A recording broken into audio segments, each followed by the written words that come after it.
Saya sedikit menyimpulkan Bapak Ibu bahwa di sini tidak ada yang namanya hutang. Jadi Bapak Ibu nggak usah takut, tidak ada beban hutang di sini. Anda walaupun tarik uang tunai 85% itu bukan beban hutang.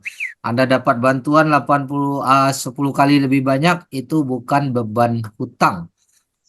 Lantas apa dong namanya? Itu adalah aset yang bisa diwariskan. Kenapa tidak disebut itu beban hutang? Karena tidak ada tagihan, tidak ada beban. Suatu hari kita kumpul emas makin lama makin banyak, ya, itu asetnya yang tambah banyak dan tidak ditagih, Bapak Ibu. Kalau misalnya manakala mungkin suatu hari kita udah tua, udah lanjut usia, terus meninggal dunia, Bapak Ibu tidak meninggalkan hutang buat ahli waris, Bapak Ibu.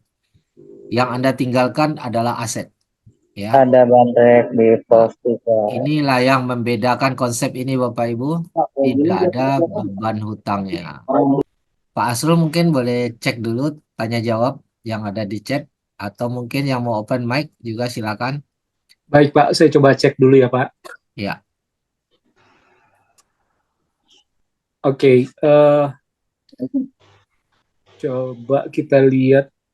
Baru buka soalnya Pak, sorry sebentar. iya. Hadir, tahu banget. Oke, oke. Sepertinya, oh, oh ini ada pertanyaan. Oke, Pak Herman, di sini kebetulan banyak konsumen saya yang mengangsur rumah rata-rata 1 juta sampai 1,5 juta per bulan. Saya memberikan solusi untuk beli emas dulu, baru bayar angsuran rumah. Mohon bantu jelaskan kelebihannya jika melakukan sampai 16 tahun bayar angsuran. Oke. Jadi minta Yang penjelasan bagus. nih kayaknya Pak Herman. Di sini saya coba share tabel ya. Saya share tabel dengan berbagai ini ya.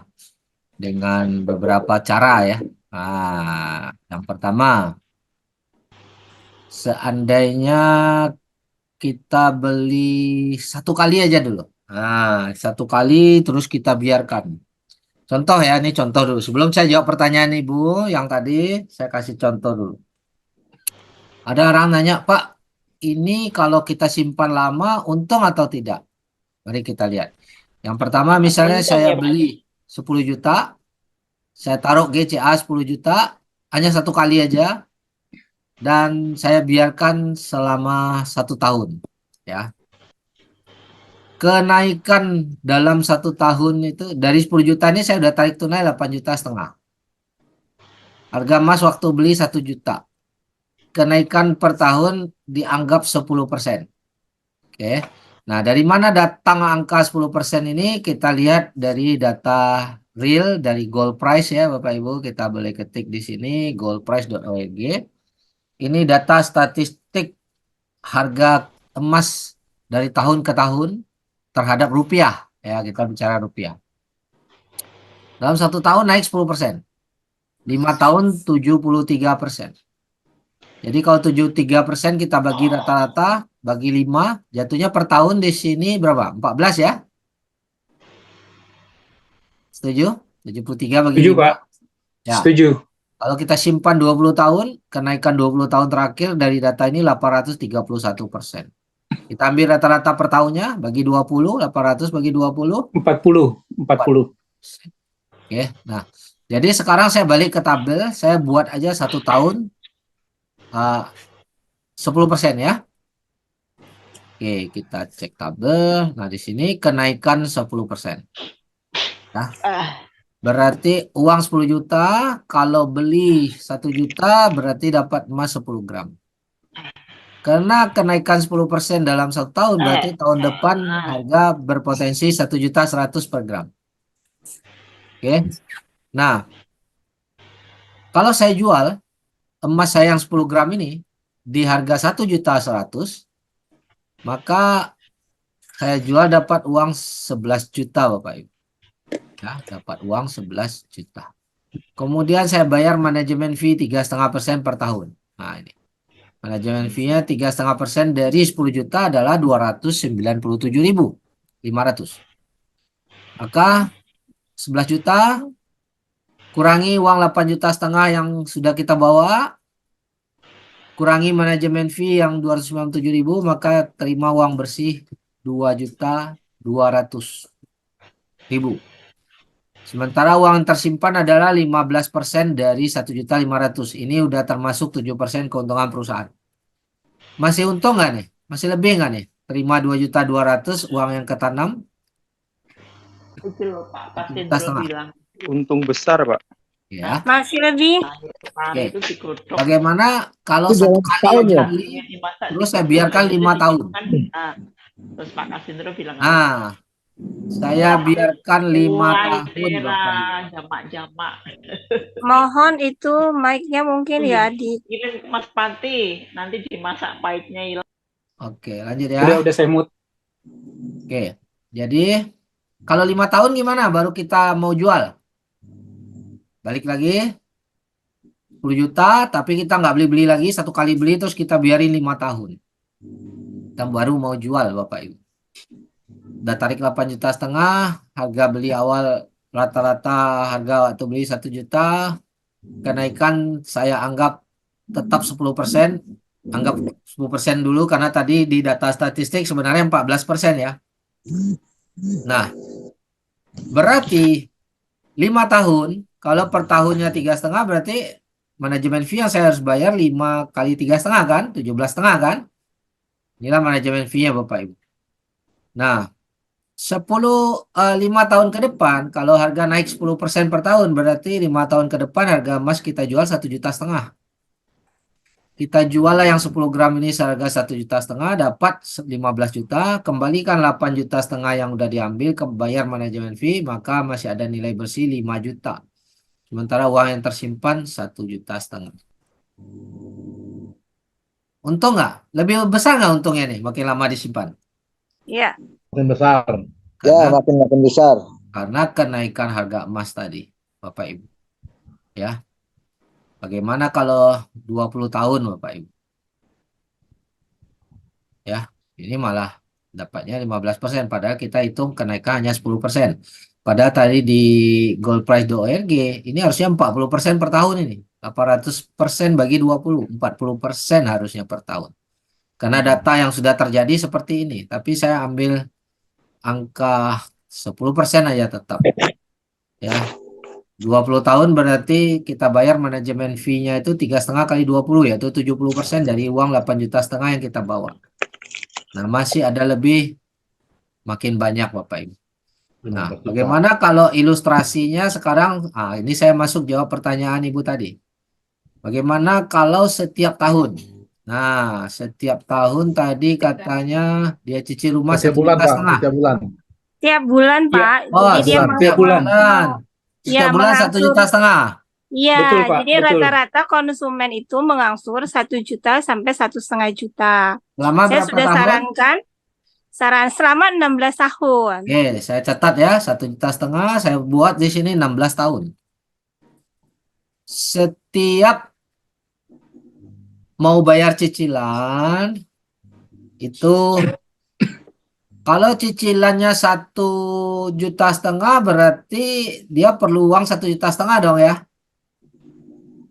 Betul. Iya, Berarti betul. dia harus Iya, beli iya, betul. GSA-nya ditambah 15% dari 1,5 berapa ya? Ntar. 1,5 juta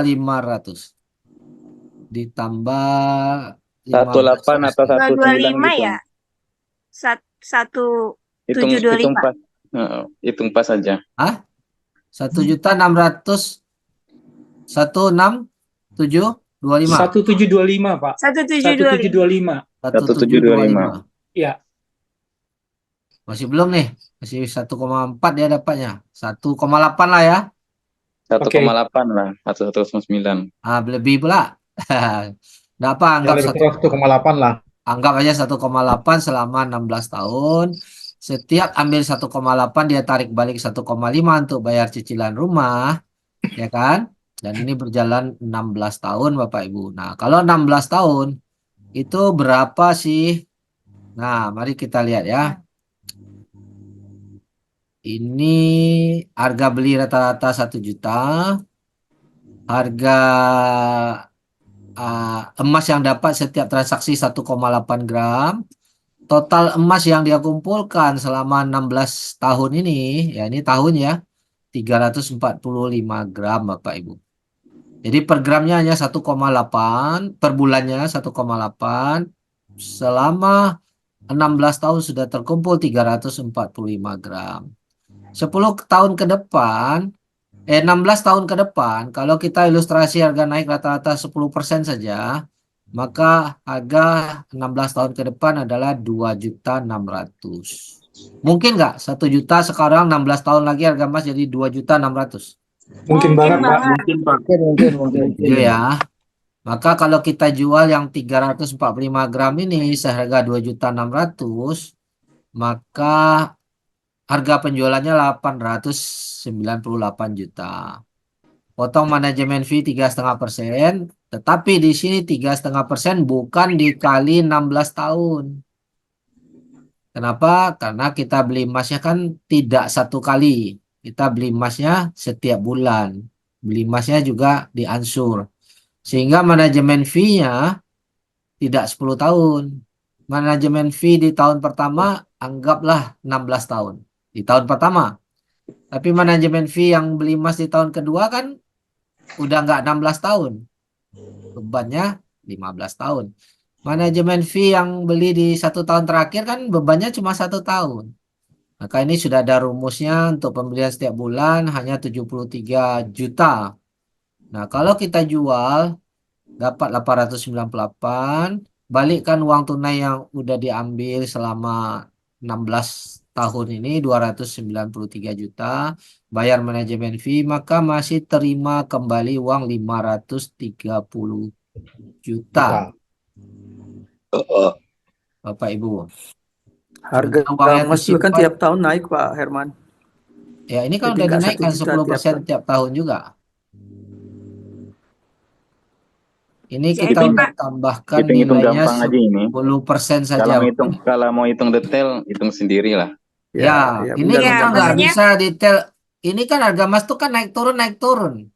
betul, Pak Herman. Setidaknya gini, di sini kan banyak konsumen saya. Jadi saya kasih gambaran ke mereka yang selama ini mereka tetap bayar angsuran tapi hanya dapat rumah.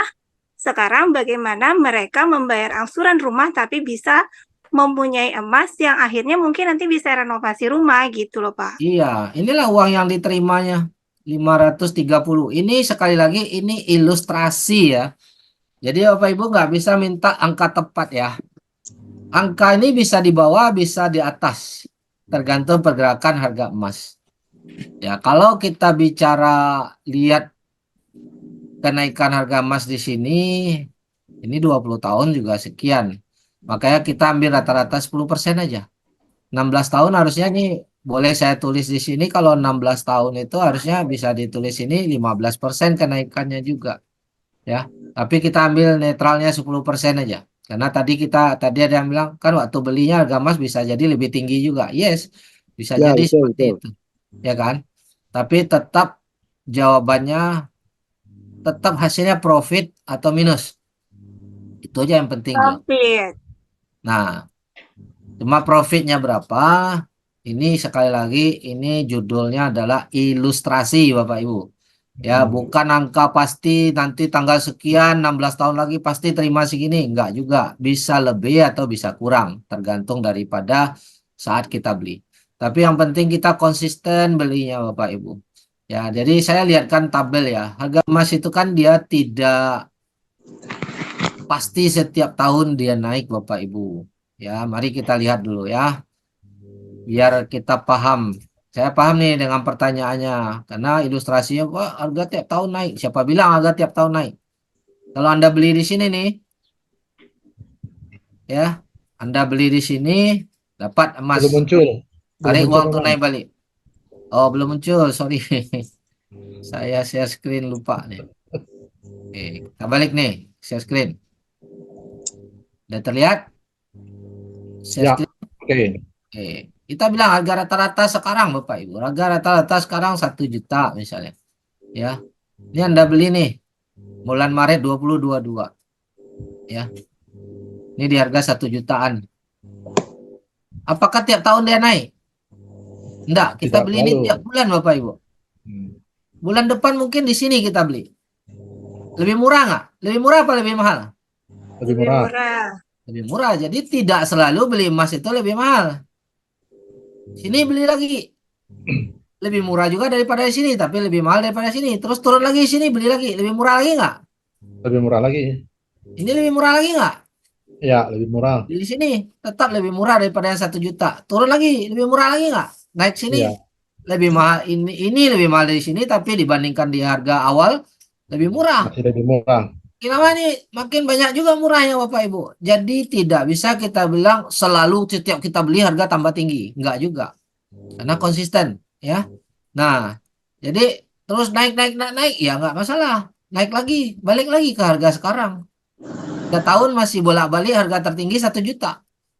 Ya, ini harga sekarang 1 juta. Harga yang tadi tahun 2020 yang tadi kita tunjuk ini tahun 2020 2022 ya. Nah, ini 2022. ya kan? Nah, saya tulis harga tadi harga sekarang loh. Nah, ini coba Bapak Ibu lihat ya. Nah, ini di tahun 2021. Beli sini turun lagi lebih murah, lebih murah, lebih murah. Makanya kita ambil rata-rata. Jadi jangan pikir harga emas itu setiap tahun naik dan setiap kita beli pasti lebih mahal. Nah, ini harus paham dulu ya. Makanya angka 1 juta ini rata-rata Bapak Ibu. Bukan berarti oh kan tiap beli harga lebih naik tiap tahun. Enggak. Tidak selalu lebih naik. Malah kadang-kadang bisa lebih murah. Nah, tapi waktu kita jual itu kan enggak rata-rata. Satu Kita jual harga aja sekaligus. dijual. Setelah 16 tahun sekaligus kita jual. Kita hitunglah harga 16 tahun ke depan. Barulah dia bisa dibilang naik. Tapi waktu kita beli enggak selalu naik. Rata-rata Bapak Ibu. Kita potong manajemen fee-nya. Inilah kurang lebih. Jadi angka ini nggak akan jauh melesetnya Bapak Ibu. Malah mungkin bisa lebih tinggi. Kalau harga sempat kita tahan 16 tahun, naiknya rata-rata 15% per tahun, ini 800 juta. Kebeli rumah mungkin satu lagi Bapak Ibu. 16 tahun lagi. Ya kan? Tapi harga rumah pasti 16 tahun lagi lebih mahal. Ya, setidak-tidaknya modal dia membayar setiap bulan ini kembali minimal 50% dah. Daripada hangus begitu saja. Setiap bulan bayar cicilan hangus.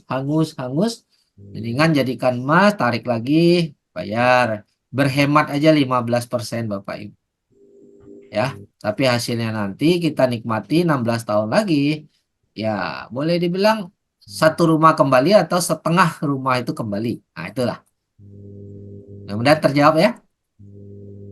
Ya, makasih Pak Herman. Oh, Jadi di sini saya mau edukasi banyak konsumen saya undang Ya. agar mereka pun akhirnya punya sesuatu yang akhirnya mereka bisa nanti rasakan di kemudian hari, bukan hanya dapat rumah aja. Ya, nggak perlu nunggu 16 tahun lagi untuk melihat hasilnya. Rutin aja 6 bulan ke depan, dia udah bisa mengukur program ini menguntungkan atau tidak. Rutinkan aja dari sekarang 6 bulan ke depan, tiap bulan itu udah bisa terukur kok. Ini suatu Ya. hari bakal besar atau tidak. Mudah-mudahan mengedukasi konsumen saya dan mereka bisa join menjadi nasabah Quantum Meta. Iya, amin. Amin. Intinya Oke. kalau kita ingin selamatkan belanja yang selama ini hangus, inilah satu-satunya solusi yang terbaik saat ini Bapak Ibu. Silakan dicari perbandingannya. Oke, Pak Asrul lanjut. Ada pertanyaan lain? Ya. Ini kebetulan namanya sama nih Pak. Pertanyaan dari Pak Herman untuk Pak Herman. Beliau boleh bertanya Pak? Mungkin baiknya saya langsung nanya dengan suara. Oke. Ya, silakan. Jadi mungkin Silakan. Pak Herman bisa buka mic, barangkali langsung tanya ke Mic. Pak Herman juga. Ya, Pak Herman Apa yang yang bertanya, ditanyakan? silakan open mic. Pak Herman P2A. Ya, baik Pak, terima kasih. Sama-sama Pak. Iya. Begini Pak, kebetulan juga pernah lihat sebelumnya videonya Pak Herman di YouTube. Dan saya tonton bahwa ini investasi emas yang berbasis syariah ya. Sebenarnya ini sangat menarik Pak, investasi, dan saya juga tertarik. Cuma masih ada ganjal sedikit ya, yang ingin saya tanyakan. Dengar Pak ya? Jelas ya? Jelas Pak, Lanjut, jelas. saya dengar. Lanjut. Oh ya, ini kan ada beberapa produknya di mana tadi sistemnya ada gadainya ya, ada gadai di mana emas yang kita sudah beli, itu masih dititipkan di perusahaan. Nah, di mana Pak Herman di YouTube itu dijelaskan bahwa keuntungan perusahaan itu di mana emas yang dititipkan di perusahaan itu perusahaan jual belikan lagi kepada pihak lain. Artinya emas yang dititipkan ini diperjualbelikan berkali-kali dengan profit atau margin 7% dari perusahaan. Nah, disitulah keuntungan dari perusahaan. Pertanyaannya Pak, sebagaimana beberapa referensi yang saya pernah baca bahwa barang yang dititipkan di perusahaan itu khususnya sifatnya yang bergerak itu tidak boleh dimanfaatkan oleh perusahaan. Sebenarnya saya tanyakan ini Pak dari sisi syariahnya. Ya, saya langsung jawab itu ya Pak ya, biar ya nanti kalau ada sambungannya Bapak boleh tanya lagi. Itu video yang lama itu ada salah informasi, jadi diralat. Emas itu disimpan, dititip, tidak diperjualbelikan Pak. Jadi kapan saja kita mau tarik lagi itu 100% boleh. Ya, jadi tidak diputarkan. Jadi emas itu disimpan oleh bullion bank, karena kita pakai dana bullion bank yang pegang itu emas, dana bantuan kita dapat dari bullion bank. Jadi perusahaan QM tidak memegang emas kita. Perusahaan QM mengirimkan itu emas ke bullion bank dan mengambil uang untuk diserahkan kepada kita. Jadi di bullion bank itu disimpan sebagai jaminan. Nah, itu tadi yang saya presentasikan, bullion bank ini lebih aman pegang emas daripada pegang properti. Karena di saat kita mau tarik uang itu 100%, kapan saja dananya ready. Karena emas itu dijual dulu, setelah itu dapat uang baru ditransfer ke member. Kenapa dia bisa jual? Karena memang 100% fisik emasnya ada. Jadi yang diperjualbelikan itu adalah stok emas perusahaan. Jadi bukan yang diperjualbelikan, bukan yang kita titip. Tapi yang diperjualbelikan adalah stok emas yang Permin punya. Ya, yang stok memang perusahaan yang diletakkan di Brinks. Jadi seperti itu. Silakan Pak Iman, boleh ditambahkan. Ya. Oh, baik Pak, terima kasih. Iya Pak, cuma itu yang satu yang bikin saya ganjal Pak, kalau cerita sisi syariahnya. Oh, sebenarnya kan itu tidak boleh dimanfaatkan, apalagi diperjualbelikan berkali-kali oleh perusahaan quantum metal. Ya. Jadi yang diputar itu bukan emasnya Pak. Ya, bukan emasnya member, tapi emas yang ada di Permin yang diletakkan di Brinks. Baik Pak. Baik Pak, makasih. Makasih. Lanjut Pak Asrul. Oke. Ini ada pertanyaan dari Pak Darul Idam. Hal pertama yang harus dilakukan bagi yang berminat join apa saja? Itu aja pertanyaannya Pak Herman. Oke, hal yang pasti harus dilakukan, lakukan register gratis ya. Hubungin orang yang memperkenalkan sistem ini, lakukan pendaftaran gratis dulu. Oke.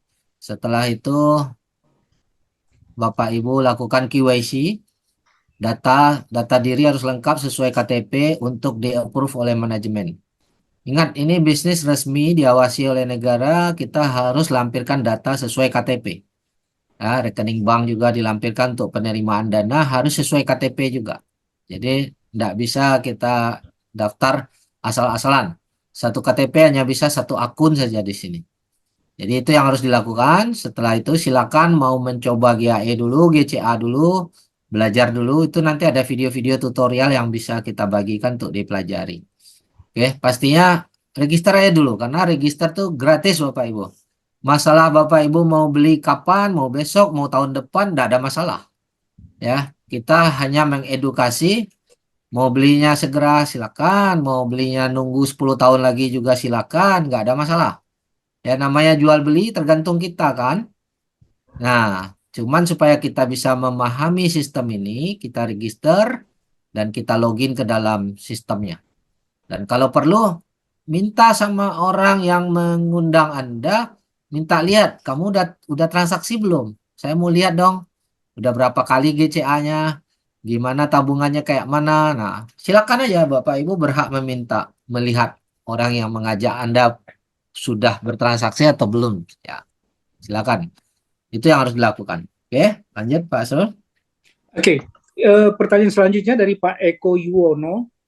Berarti kalau untuk bayar cicilan, enaknya sistem GAE ya Pak?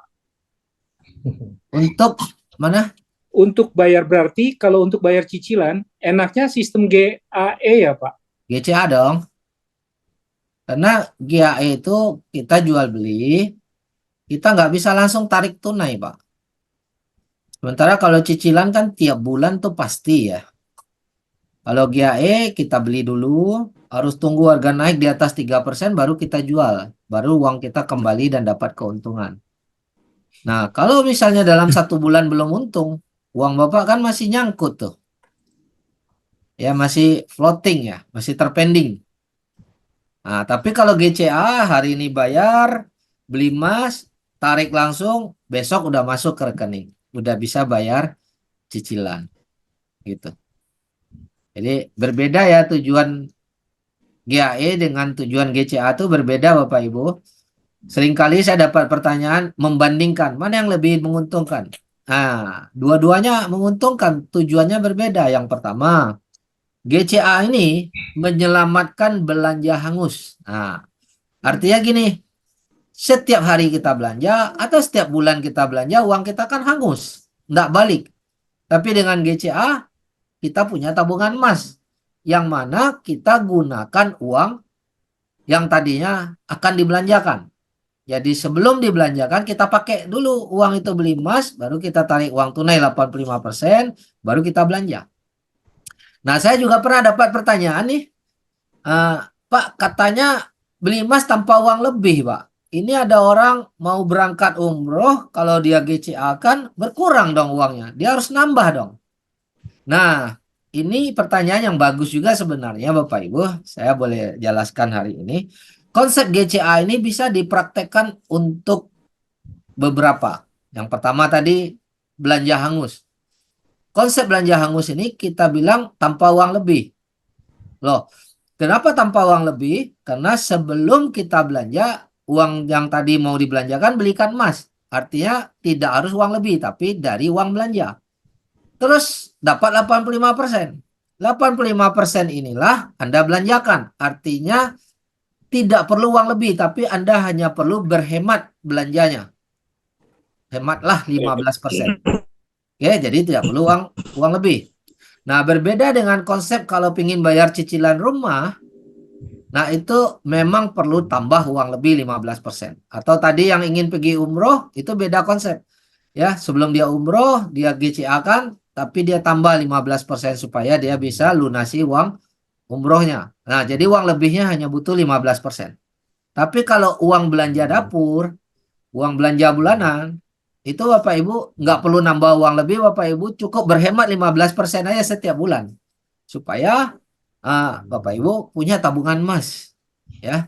Nah, jadi GCA untuk punya tabungan tanpa uang lebih, menyelamatkan belanja hangus.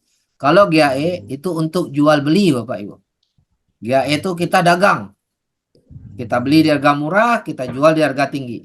Bedanya kalau GAE, kita dapat bantuan 10 kali sehingga untung kita menjadi 10 kali lipat. Jadi bandingkanlah dengan beli emas yang di toko jual beli juga.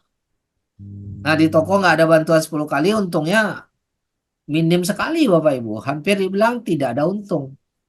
Tapi kalau di sini untungnya dahsyat Bapak Ibu, seperti yang Pak Asrul sudah jelaskan tadi. Jadi berarti kalau kalau GCA itu tiap bulan kita tarik harus sebesar 1 jutaan minimum Pak ya? GCA ya. Tergantung kita beli emasnya berapa. Kita tariknya kan 85%. Kalau kita tiap bulan beli emas 10 juta, berarti kita tarik 8,5 juta. Intinya 85%-nya, bukan angka 1 jutanya. Berapa emas kita beli, 85%-nya kita ambil balik. Begitu, Pak. Pak Eko, apakah sudah bisa nangkap? Ya, sementara itu. Masih, Pak. Ya, oke. Nanti kalau ada ingat lagi, tanya lagi boleh, Pak. Silakan. Pak Asrul, lanjutkan. Oke. Pertanyaan selanjutnya, Pak, dari Pak Warka. Jika simpan 300.000 per bulan di deposito, berapa ya total uang kita setelah 16 tahun? Berapa perbedaan profit jika beli emas di Quantum Metal? Pak Warka, tahu nggak berapa bunga deposito yang Bapak dapatkan?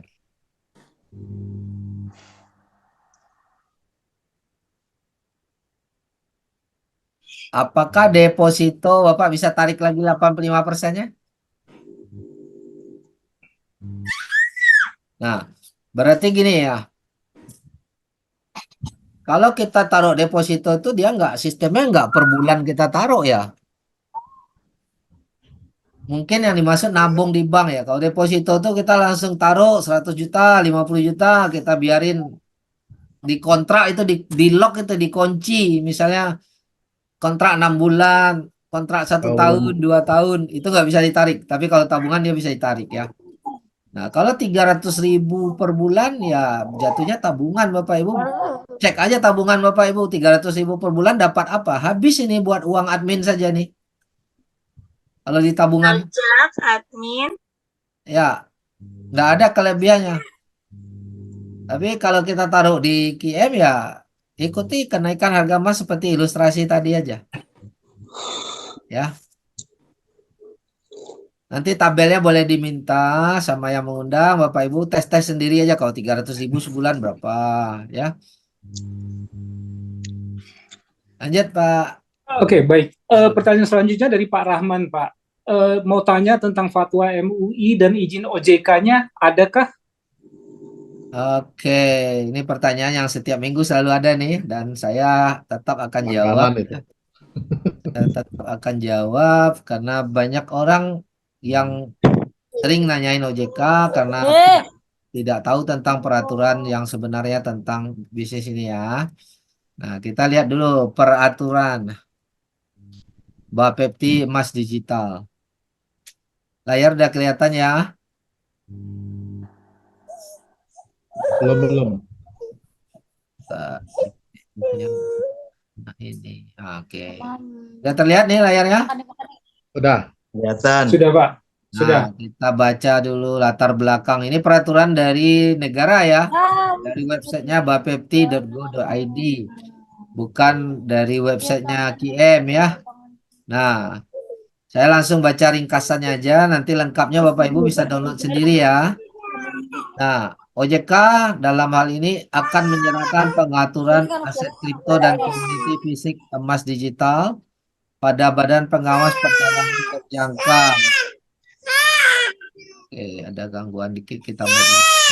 Oke, sudah saya mute, Pak. Tadi mute. Ups. Isukan Bisa di-mute. mic-nya. Kok nggak bisa? Ya, udah di mute, Pak. Lanjut ya. Ya. Pengaturan aset kripto. Ini OJK nih yang ngomong nih ya, tanggal 15 Januari 2019 ditulis di dalam websitenya bapepti.go.id. Jadi ini web pemerintah ya.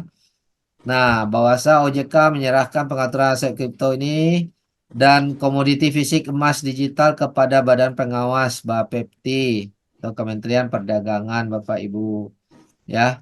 Jadi ini menjadi ranahnya Bapepti.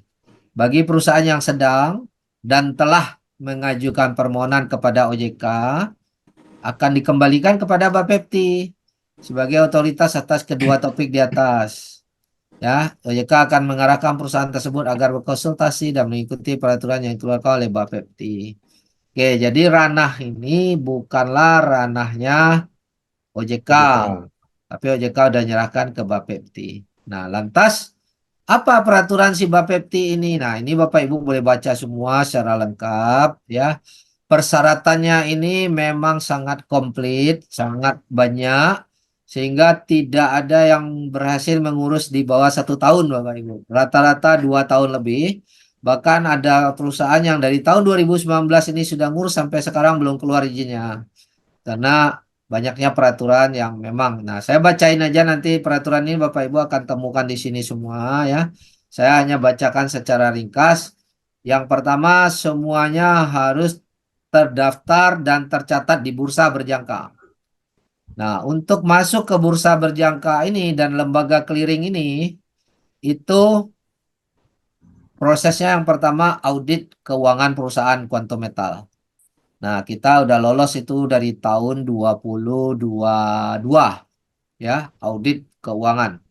Kemudian audit website dan kita diminta merubah website kita. Kenapa? Karena dulu websitenya Quantum Metal tuh nggak pakai rupiah Bapak Ibu. Karena di Indonesia dia belum resmi ya. Tapi karena dia mau masuk ke Indonesia, maka Bapepti mewajibkan harus pakai rupiah. Ada rupiahnya. Kalau dulu adalah ringgit dan dolar, sekarang udah ada rupiahnya. Kemudian untuk merubah website ini kemarin butuh waktu 8 bulan Bapak Ibu. Ya karena enggak gampang ya website kita ini sistemnya proteksinya dan lain-lain itu sangat sangat kuat ya. Kemudian harus buat dokumen anti teroris, anti money laundry. Kemudian harus setorkan emas fisik ya. Nah, ini kita lihat nih. Harus setor emas fisik 10 kilo. Nah, ini Bapak Ibu bisa baca di sini. Ya, 25% setara kas artinya kalau 2,5 kilo udah terjual harus dilengkapi jadi 10 kilo balik. Jadi nggak boleh berkurang dari 7,5 kilo. Ini pun perusahaan kita udah setor 10 kilo ini ke PT Brankas, perusahaan yang ditunjuk oleh Bapepti. Kemudian harus setor modal awal. Perusahaan ini harus setor modal awal 100 miliar. Ini juga tertulis nih. Nah, dan kita pun sudah menyetor 100 miliar ini modal awal. Ya, dan ini tidak boleh dipindah ke luar negeri. Boleh digunakan di Indonesia saja. Kemudian website kita harus terkoneksi dengan bursa di Indonesia. Tadi sudah saya jelaskan kita udah terkoneksi dengan JFX. Nah, setelah terkoneksi, pihak JFX, pihak bursa itu sudah memberi rekomendasi kepada Bapepti bahwa persyaratan sudah lengkap dan cukup. Kemudian tanggal 19 Desember kemarin, pihak Bapepti dengan pihak clearing bursa berjangka dan lain-lain udah datang ke kantor kita untuk cek fisik, untuk audit apakah semua sudah sesuai dengan apa yang dilaporkan. Dan semua sudah terpenuhi ya Bapak Ibu, semua dokumen, semua syarat sudah dilengkapi. Nah, sekarang ini kita tinggal tunggu nomor SK dari Bapepti keluar. Kewajiban dari QM sudah nggak ada lagi. Tinggal menunggu pihak Bapepti keluarkan SK-nya. Dan itu kita nggak bisa ya namanya itu pihak negara yang berwenang. Kita nggak bisa pastikan harus 2 hari ya, harus 1 minggu ya. Nggak bisa Bapak Ibu. Mereka yang punya wewenang otoritas. Kita hanya berharap dan berdoa secepatnya mereka keluarkan. Mudah-mudahan besok atau mudah-mudahan minggu depan itu wewenang daripada Bapepti. Kita nanya ke QM pun QM nggak bisa jawab Bapak Ibu. Ya, yang bisa jawab itu adalah yang berwenang di Bapepti. Dia mau mengeluarkan besok kah, minggu depan kah? Ya itu pemerintah yang punya kuasa ya. Kita nggak bisa memaksa.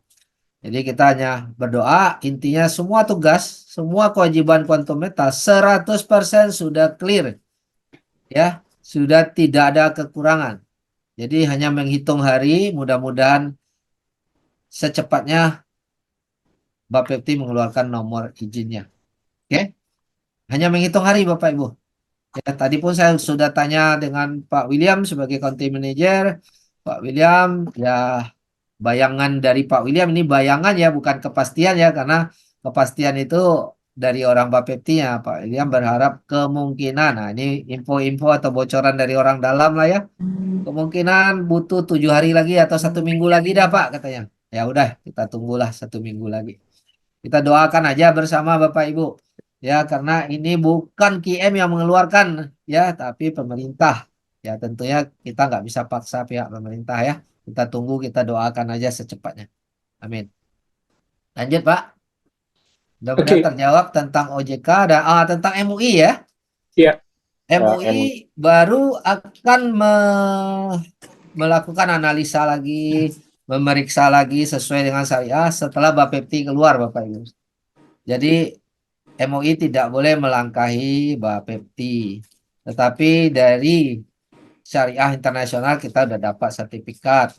Tapi dari sisi peraturan fatwa MUI pun sistem kita ini dibolehkan. Tinggal MUI harus cek fisik, cek audit. Ya, Bapak Ibu bisa cek fatwa MUI tentang jual beli emas, baik secara cicilan kah?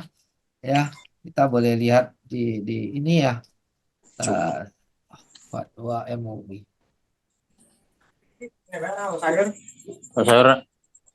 Nah, Bapak Ibu bisa cek di sini ada tentang fatwa MUI ini. Walaupun ini belum ditujukan untuk QM tapi kurang lebih sama ya, bahkan kita punya jauh lebih syariah daripada yang sudah ada.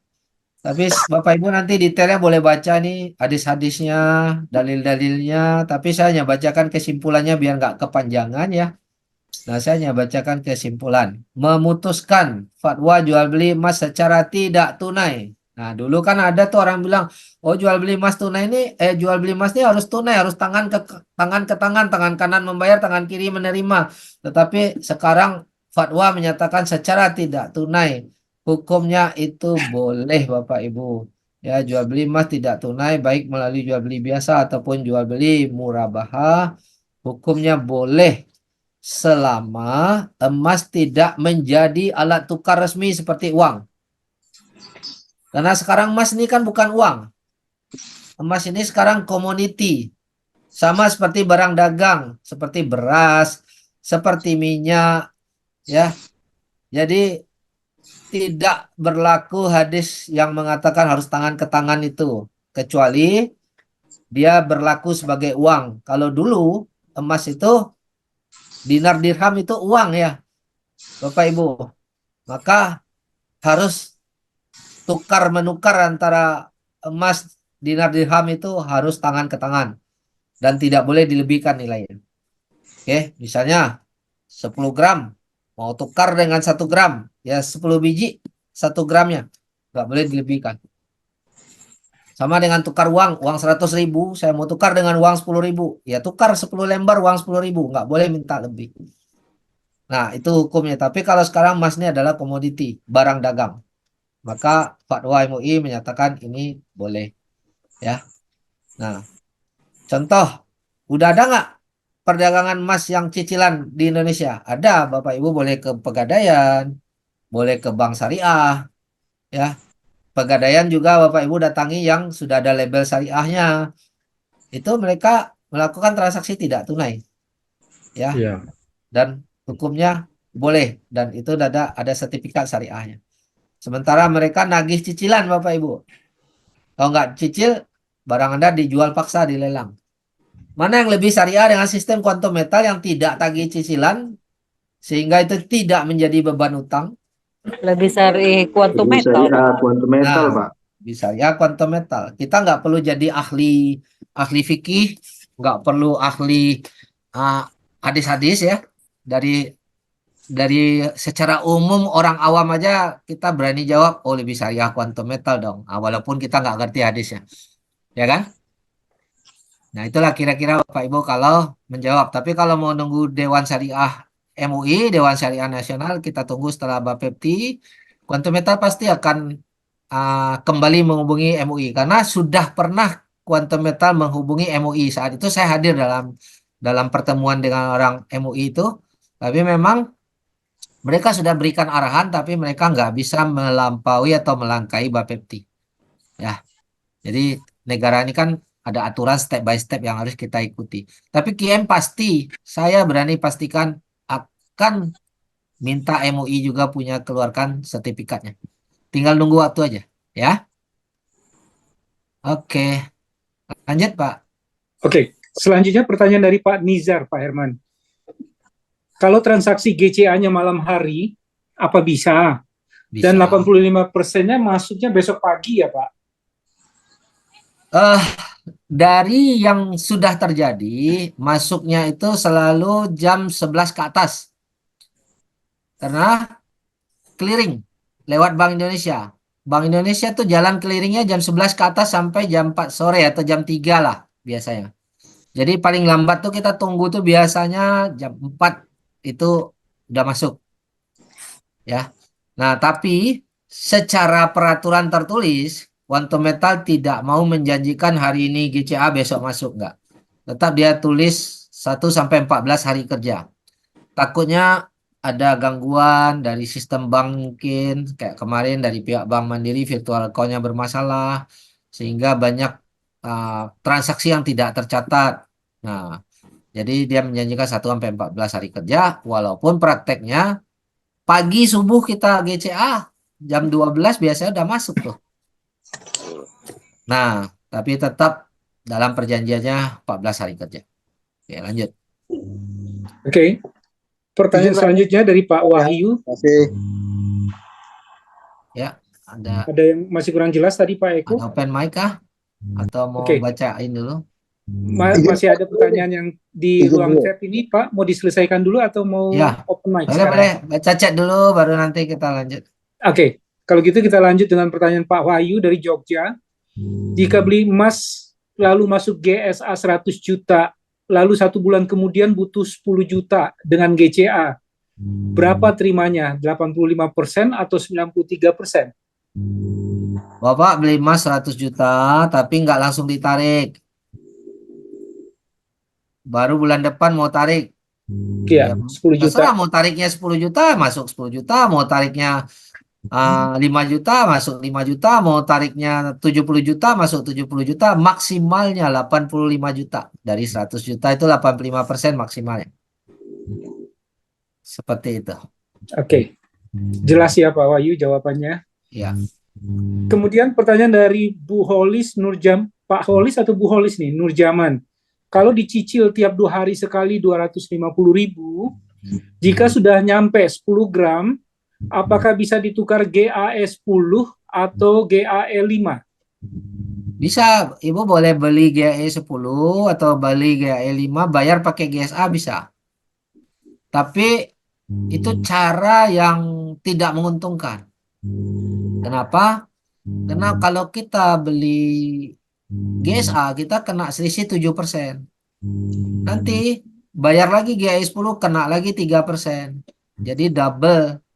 Lebih bagus uang yang tadi tarik dulu ke rekening dalam bentuk GCA, emasnya tersimpan 10 gram, uang tunainya balik, baru setelah itu order GAE 10 hanya kena 3%. Jadi saya tidak menyarankan bayar GAE dengan GSA. Karena beli GSA udah kena 7%, beli GAE kena lagi 3%. Jadi kena selisihnya 2 kali. Dengan GCA akan dulu ambil uang tunai baru nanti beli lagi GAE. Jadi emasnya ada di holding, emas GAE tetap ada juga. Jadi 2 emasnya. Oke. Mudah-mudahan bisa dipahami ya. Kalau belum paham boleh open mic aja. Silakan. Oke. Lanjut. Ya, pertanyaan di ruang chatting sudah habis Pak. Oke. Kebetulan sekarang sudah jam 10 lewat 8 menit. Oke. Apakah kita masih Open mau mic lanjut 2 dengan pertanyaan open mic? lagi. Ya. Oke, baik. Oke, siapa yang Saya mau bertanya bertanya, Pak. Bapak Ibu? Ada 2 kesempatan. Ya, saya mau bertanya. Silakan. Kapan strategi yang bagus kita nyalakan payout to gold? Apakah waktu emas turun atau emas naik? Oke. Secara logika ya, pada saat harga emas sudah naik, udah tinggi kita bilang harga emas mau turun, secara logikanya kita masukkan ke float dapat dolar. Tetapi ada tapinya. Logika belum tentu untung ya. Kenapa saya bilang belum tentu untung? Kalau kita aktifkan float account otomatis GSA, kita tidak kena selisih 7% Bapak Ibu. Kita tidak kena selisih 7%. Jadi kalau pindahkan ke float, ujung-ujungnya Bapak Ibu akan beli lagi GSA, kena 7%. Sementara emas itu turun belum tentu melebihi 7%. Nah, itu perbandingannya. Kalau saya ada dua cara nih. Kalau saya mau tampung ke float, artinya saya tidak akan belikan ke GSA. Kalau saya tampung ke float, artinya nanti saya akan withdraw atau saya biarkan di float. Nanti dari float saya hanya akan saya gunakan untuk beli GAI. Hanya akan saya gunakan untuk beli GAI. Tapi tetap tidak ada yang bisa pastikan harga itu turun lebih dari 7%. Sehingga saya pertimbangkan lagi, udahlah biarin aja lah ambil GSA toh kita nggak kena 7%. Dapat harga emas, harga dunia tanpa kena selisih 7%. Mau harga naik, mau harga turun, saya tutup mata aja. Pasti secara rata-rata tetap untung. Yang ambil auto GSA. Itu pertimbangannya. Tapi kalau memang nggak akan ambil GSA, langsung GAE ya silakan ambil simpan di float. Tapi kalau ujung-ujungnya mau di GCA kan juga, ya biarin aja dalam bentuk GSA. Toh nggak kena 7%. Oke? Ya, bisa dipahami Pak. Terima kasih. Ya, makasih. Satu lagi. Selanjutnya, yang mau bertanya silakan. Pertanyaan terakhir ya. Ya, udah lewat 10 menit. Ada yang mau bertanya? Ya, satu pertanyaan lagi. Kalau enggak, kita tutup nih. Oke, kayaknya nggak ada Pak Asrul. Oke, baik. Silakan, Karena Pak tidak ada Asrul. pertanyaan lebih lanjut, maka acara BOP malam ini kita tutup. Mudah-mudahan teman-teman semua mendapatkan ilmu yang banyak malam ini. Kalau masih ada yang ingin ditanyakan, mungkin bisa hadir ke BOP minggu depan pada hari Rabu yang sama. Oke, terima kasih banyak Ya. teman-teman atas kehadirannya. Terima kasih banyak Pak Herman. Ya. Terima kasih. Terima kasih banyak Pak Herman. Terima kasih Pak Herman. Terima kasih Terima semua. kasih semua. Assalamualaikum. Sampai jumpa di Zoom berikutnya. Salam sukses. Terima kasih Pak Herman. Sama. Assalamualaikum.